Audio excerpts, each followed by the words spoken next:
Hello বন্ধুরা, সবাই কেমন আছো? দেখো জাস্ট আজকের পরিবেশটা সকালের, কি সুন্দর একটা মনোরম দৃশ্য।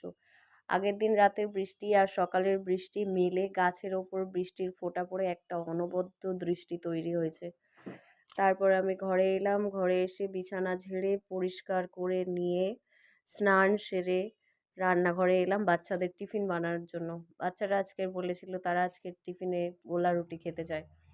তাই একটু ময়দা নিয়ে নিলাম, ময়দার মধ্যে একটু সুজি নিলাম, সুজিটা নিয়ে ভালো করে মিক্সড করে তারপরে একটু পেঁয়াজ কুচি, একটু লঙ্কা কুচি দিয়ে ভালো করে মিশিয়ে 1 চিমটি নুন দিয়ে তারপরে একটা ডিম দিয়ে ফাটিয়ে জল দিয়ে ভালো করে গোলা বানিয়ে নিলাম ফাটিয়ে।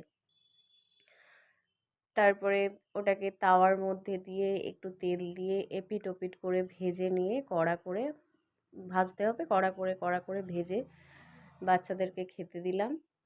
এটাকে আমরা সবাই এখানকার আঞ্চলিক ভাষায় বলি গোলা রুটি।